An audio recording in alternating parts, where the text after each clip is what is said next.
Hare Krishna. Sensuality is the rust that blunts the axe of our consciousness.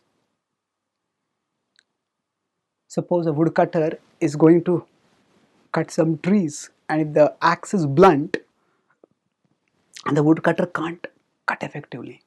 The woodcutter needs to remove the axe, remove the rust from the axe, and taking that time is valuable. So the metaphor that the axe should be sharpened before it is used for cutting, that is a common metaphor. It's a well-known traditional story. From the spiritual perspective, we can apply it to our own inner working. And we consider our consciousness to be like the axe, whatever it is that we are trying to do, our consciousness is the axe by which we are going to do it.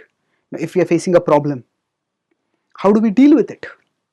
We deal with it by focusing our consciousness. Say if we are going to solve some mathematical problem in studies, or we are trying to debug some code as a part of our software job, or we are trying to balance our budget at our home, whatever it is, the problem which is there, the axe that will cut through the problem is our consciousness. Now, if our consciousness gets blunted, then it can't cut. And what blunts the consciousness is sensuality. Sensuality means that when we are too caught in sensual desires, I want to eat this, I want to touch this, I want to watch this, then we just can't focus.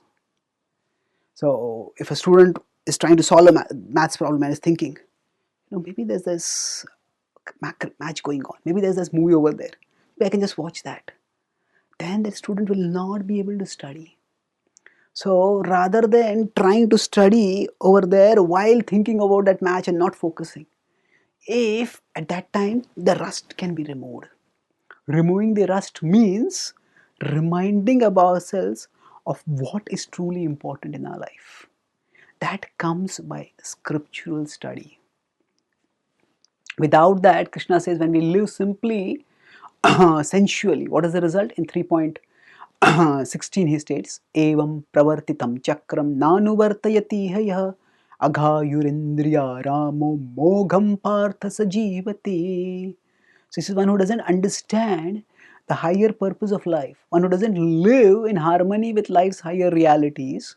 Evam pravartitam chakram. There is a cycle in nature which we don't understand. Then nanuvartayati hayah, one who does not understand it.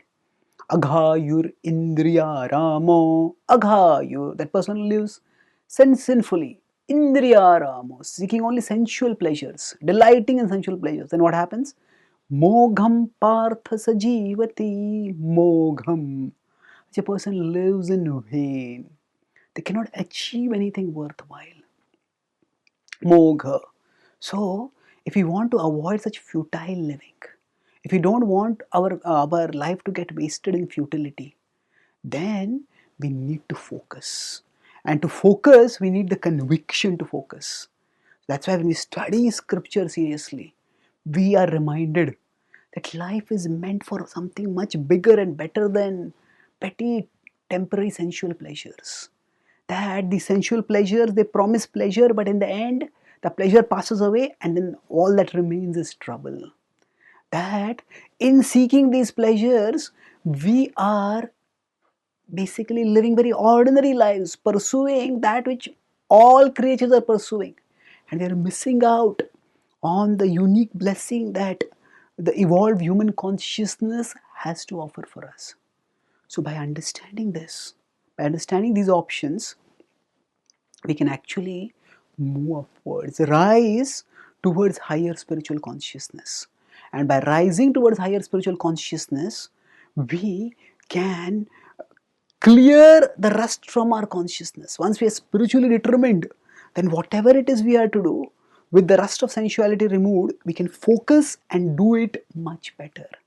In fact, if we take time to study scripture, if we take time to process our desires and to purge the unworthy desires, then we will find that whatever we do, we will do it much more efficiently and much more effectively. So taking time out to remove the rust of sensuality from our consciousness is like sharpening the axe. It will not be time wasted, it will be time invested. And the time invested will enable us to do whatever we are going to do in the rest of our time much, much better. Thank you. Hare Krishna.